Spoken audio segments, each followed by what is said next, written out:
जय भारत, वंदे मातरम। साथियों, सत्य और न्याय के प्रत्येक प्रतिनिधि चैनल में आपका स्वागत है। मैं हूं आपके साथ आपका मित्र योगी माथुर। आप बढ़ते हैं आज की खबरों की ओर। इसी महीने लगभग 10-15 दिन पहले कॉन्स्टिट्यूशन कलम में 3 तारीख को राष्ट्रीय जनशक्ति पार्टी यानी कि रामविलास पासवान जी से जो अलग एक पार्टी बनी है, उन्हीं के राष्ट्रीय अध्यक्ष पशुपति पारस जी के अध्यक्षता में और दिल्ली प्रदेश अध्यक्ष आनंद जी के नेतृत्व में ये कार्यक्रम रखा गया। उसमें मित्रों कुछ झलकियां आप देखोगे, कुछ विचार केंद्रीय मंत्री साहब के सुनोगे और कुछ विचार हम अपने भी व्यक्त करना चाहते हैं जो हमने वहां पर देखा समझा। हालांकि हमें रिपोर्टर के हिसाब से नहीं गए थे, गेस्ट के हिसाब से वहां से गए थे, मेहमान अतिथि के रूप में वहां पर गए थे, लेकिन फिर भी मन मस्तिष्क है अपना कार्य करता रहता है। और उसी दौरान जो विचार हमें सूझे उसके से आपसे साझा करना चाहते हैं। उम्मीद है कि आपसे को पसंद आएंगे। मित्रों, उन्होंने एक बात बताई कि रामविलास पासवान जी ने एक नारा दिया था कि मैं उस घर में दिया जलाने चला हूं जहां सदियों से अंधेरा है। बहुत अच्छी बात है सुनने को। मैं एकदम अंदर रोशनी हो जाती है, अंदर प्रकाश में हो जाता है, अंदर एक चिराग जल जाता है, अंदर दीपक प्रज्वलित हो जाता है। क्यों? अच्छी बात जो परहित की होगी, सर्वहित की होगी, जो बगैर किसी भेदभाव की वो अच्छी लगेगी साथ। और इसके अलावा जो उन्होंने 3 बातें कही थी कि हम उन 3 बातों पे चल रहे हैं मूल सिद्धांत बनाकर। पहली कि जब किसी गरीब की अमीर की लड़ाई हो तो गरीब का साथ दियो, कहीं महिला और पुरुष की लड़ाई हो तो महिला का साथ दियो, और मुसलमान और किसी अदर की लड़ाई हो तो उस अदर का के बजाय मुसलमान का साथ दियो। मित्रों, इस देश में सबका अपना अपने क्षेत्र, भाषा और अपने अपने जातिवाद की जनसंख्या के अनुसार यहाँ राजनीति चल रही है, चलते आ रहे हैं। और हर किसी ने अपनी अपनी धुरी पकड़ रखी है, अपने अपनी एक सोच बना रखी है कि इसी पे चलना है, इसी पे मुझे राजनीति करनी है, इसी पे चलता रहूंगा। तो मित्रों, ये इन तीनों बातें से संजोग से मैं एक भी बात इस पे पूर्णता विश्वास नहीं करता जब बगैर दाचे परखे। पहली बात, गरीब और अमीर की कोई गारंटी नहीं कि गरीब है तो वो सभ्य है, सज्जन है, सच्चा है, शरीफ है, या कोई अमीर है तो वो बदमाश है, निकम्मा है, उसने ऐसे वैसे तरीके धन अर्जित कर रखे। मित्रों, मैंने खुद अपने जीवन काल में अनेक गरीबों की मदद करी है, अनेक गरीबों को धन बांटा, उनकी मदद करी, सहायता करी हर प्रकार से। उसमें से 2-3% गरीब को छोड़कर बाकी मकान निकले आज तक शक्ल नहीं दिखा रहे हैं। तो ये गरीब की परिभाषा में भुगत भोगी मैं हूँ, इसलिए मैं बता रहा हूँ इस बात से, इसलिए मैं सहमत नहीं हूँ। और भी बहुत से उदाहरण मिल जाएंगे कि कैसे गरीब भी पैसे वाले की आंखों में धूल झोंक कर उसको उल्लू बनाता है, अपना काम निकालता है। दूसरी बात, नारी और नर नारी की मदद करो। बिल्कुल हम नारी का सम्मान करते हैं और करते रहेंगे, लेकिन नारी के बारे में कहा गया है कि नारी नहीं दो रंगी है तुम, ढक दे तो कुल के ढक दे, नहीं तो नंगी के नंगी हो। यानी कि इसका अर्थ ये है कि नारी जितनी सदाचार और नारी जितनी दुराचार बदकार कोई और नहीं। इसलिए जब नारी अपने सतीत्व पाती है तो अपने शरीर को भी अपने पति की चिता के साथ जोड़ दिया करती है और आजीवन उसकी सेवा करे, परिवार का पालन पोषण करे, सारे काम करे है, जिम्मेदारी लगाती है। लेकिन जब तक ठीक और गलत का पता नहीं चल जाता तो उसकी मदद करनी वो बेवकूफी है। यानी कि न्याय की मदद करो, पीड़ित की मदद करो, सत्य की मदद करो, जायज की मदद करो, परेशान की मदद करो, जो निर्दोष है, कमजोर है, उसकी मदद करो, मान ली बात। इसलिए इस बात से भी मैं पूर्णतः सहमत नहीं हुआ। अब आते हैं तीसरी बात पर। तीसरी बात पे यानी कि मुसलमान और गैर मुसलमान की लड़ाई में हो तो मुसलमान का, तो इसमें क्या सोच के वो बोले कि अल्पसंख्यक और बहुसंख्यक, क्योंकि ये अल्पसंख्यक हैं। मित्रों, इस बात से भी मैं पूर्णतः सहमत नहीं हूं। धरती पर अनेक ऐसे कथा, कहानी, इतिहास भरे पड़े हैं जिन्होंने मुसलमान समाज को, संगठन को, शासक को, जिन्होंने गैर मुसलमान को अकारण निर्दोष हत्या को घेरा, षड्यंत्रों में घेरा। अभी 2 दिन पहले महाराणा प्रताप और अकबर की वीडियो डाली थी, उसमें भी मैंने ये बोला था कि किस प्रकार से आजीवन अकबर महाराणा प्रताप के विरुद्ध साजिश षड्यंत्र रचता रहा, ना चैन से बैठा, ना चैन से उसको बैठने दिया। और एक और बात, ना इतनी बहादुरी और साहस था कि सामने जाकर उस लड़ाई लड़ ले। पहले सेना भेजता है, उसके पीछे फिर सेना की टुकड़ी, उसके पीछे फिर सेना के पीछे, उसके कहीं पे पीछे अकबर छुपा हुआ है और वहां से अपना दिमाग चला रहा है। तो ये कौन सा साहस की बात है, कौन सी सत्य की बात है, कौन सी न्याय की बात है, कौन सी बहादुरी की बात है, कौन सी वीरता की बात है, कौन सी शौर्य की बात है? नहीं है, बिल्कुल कपटी क्रूरता की बातें हैं। इसमें ना कोई क्षत्रियपना है, ना कोई योद्धापना है, ना कोई शौर्यपना है, ना कोई वीरता है, कुछ नहीं है, सिर्फ धोखाधड़ी है। और दूसरी बात, उनके एक जो मजहबी संदेश है कि गैर मुसलमान को मारो, मारोगे साथ में आसमान पर उड़ मिलेगी, मरो तब उड़ मिलेगी। यानी कि जो जो जो जिसके मजहबी ज्ञान, किताबी ज्ञान इतना जहर घोड़ने लग रहे हैं और उसके बारे में ऐसा बोला गया है, ये भी निराधार निरर्थक बातें लगी। और सबसे बड़ा उदाहरण हमारा अखंड भारत, जो केवल एक इस्लाम के नाम पर, मजहब के नाम पर, अलग जातिवाद के नाम पर इसके इतने टुकड़े हो गए हैं। ये देखिए कितना बड़ा भारत देश, और ये सारे टुकड़े हो गए। एक ये माँ भारती बची हुई हैं, इस पे भी हताता मारा लेकर चढ़ रहे हैं। ये अभी कटेगी और चटकारी ले खाएंगे। ये पत्रिका है 1876 से इसके दर्जनों टुकड़े हो गए हैं। एक बाजू कटगी, दाएं की, बाएं की, सिर की, अभी ये धड़, शीश और ये टांगे कटने और बाकी रह रही हैं। तो ये कौन सी जायज बात है? ये भी निरर्थक निराधार है। हालांकि मैं इस विषय पे और आगे न बढ़ते हूँ, क्योंकि इसका समाधान होगा जल्दी ही। कोई महादेव की शक्ति, कोई ईश्वरीय शक्ति, कोई इस रास्ते पर बलिदान देने वाली हुतात्माओं के आशीर्वाद से शक्ति प्रकट होने वाली है, जो इस समस्या का समाधान निकालेंगे।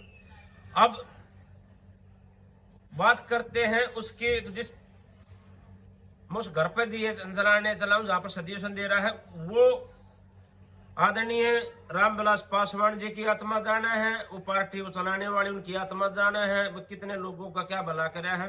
हम तो चाहे भगवान ने आप इतने योग्य बनाए हो तो आपको बगैर किसी भेदभाव के सबकी उन्नति और उत्थान की बात करें। हर किसी भी समाज में पीड़ित, शोषित, वंचित मिल सकता है, परेशान मिल सकता है, अन्याय अत्याचार का शिकार हुआ मिल सकता है। इस तरह की बातें अच्छी लगती हैं। जैसे यूपी में मायावती ने बोल लिया था कि तलक तराजू और तलवार, इनको मारो जूते चार। यानी कि जो स्वर्ण समाज है, बड़ा समाज, उसको निकाल लो, दलित और मुसलमाना की वोट ले लो और बाकी चूल्हे में झोंक दो, उनकी जरूरत है नहीं।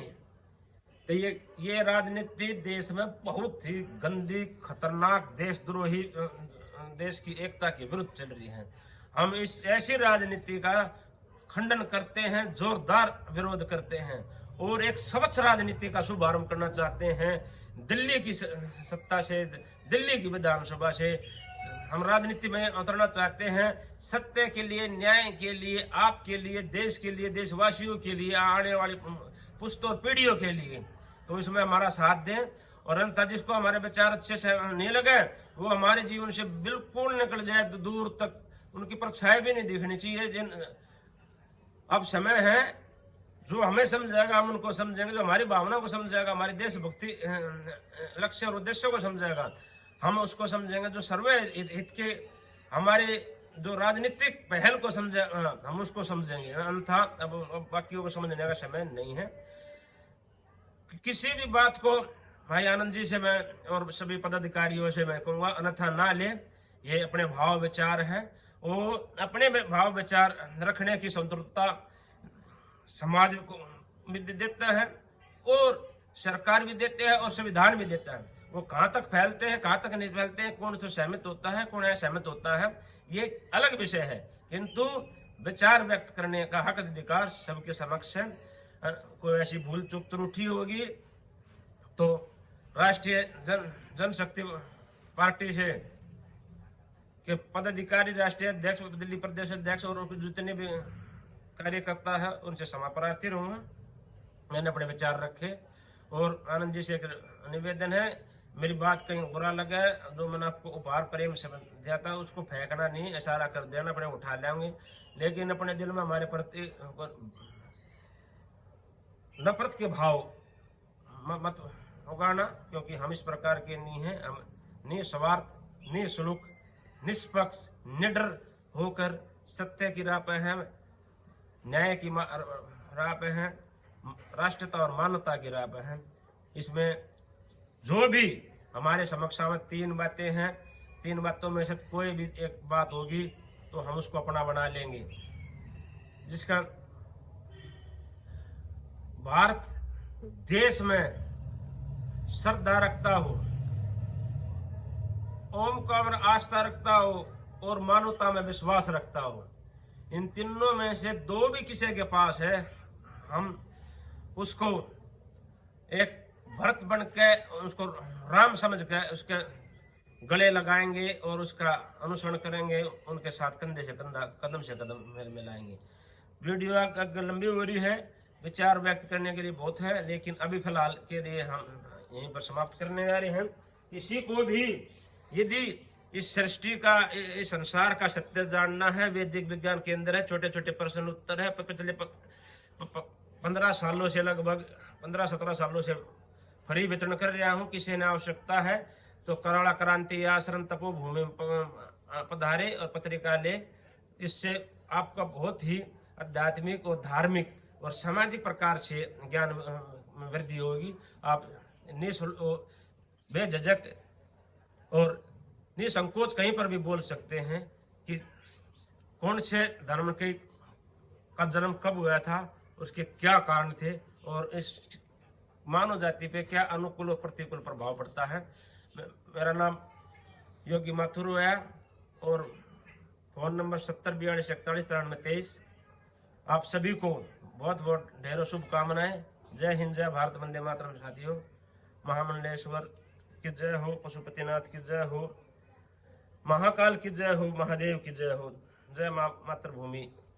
सरकार ने इसको शराब के नाम से जानी जाती है, जो कि केजरीवाल ने इतना बड़ा धोखा किया और दिल्ली की जनता के साथ धोखा दिया, जिसमें कि केजरीवाल के जो है कई सिपाही, कई उसके मंत्री आज अपनी उसका भुगत रहे हैं। चाहे आज देखो शराब घोटाले के अंदर मंत्री उनके अंदर हैं।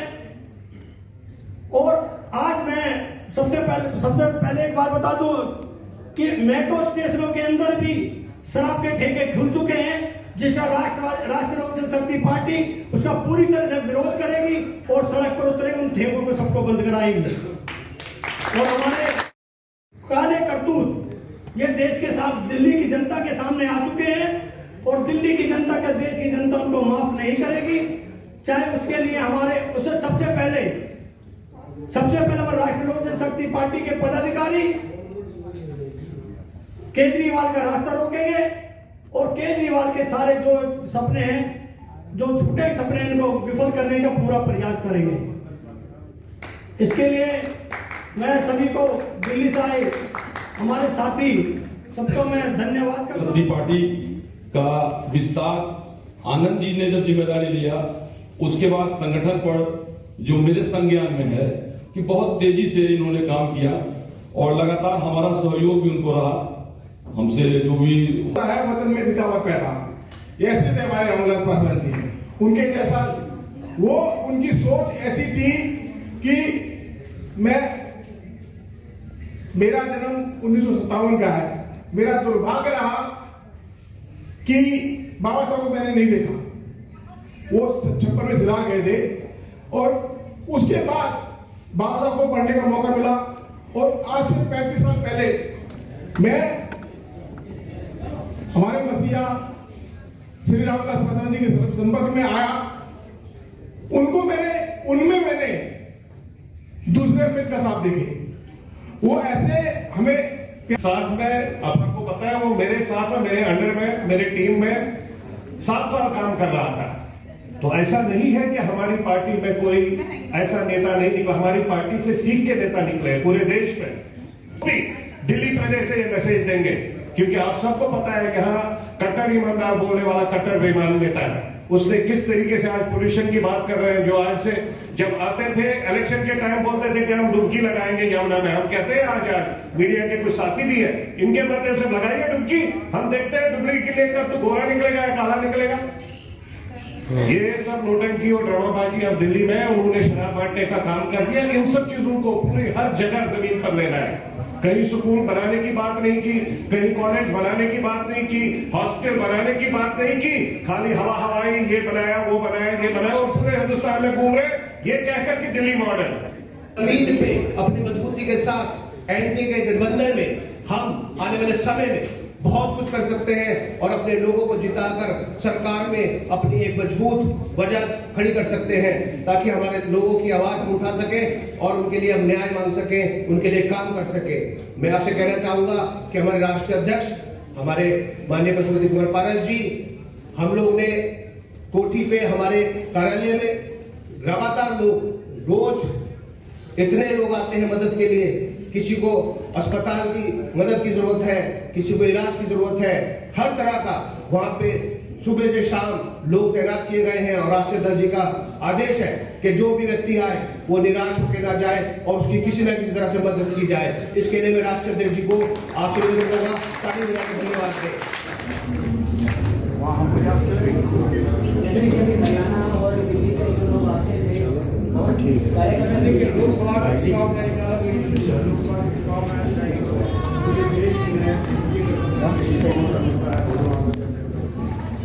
और हमारी पार्टी का अच्छे ढंग से संगठन रहेगा और लोकसभा के चुनाव में प्रदर्शन मेरा अच्छा रहेगा। जब भी विधानसभा का चुनाव होगा, मैं निश्चित रूप से प्रयास करूंगा, चाहे हरियाणा हो चाहे जहां कहीं भी हो, हमारी पार्टी का विधानसभा के चुनाव में हम लोग प्रयास करेंगे और हमारा उम्मीदवार वहाँ हो।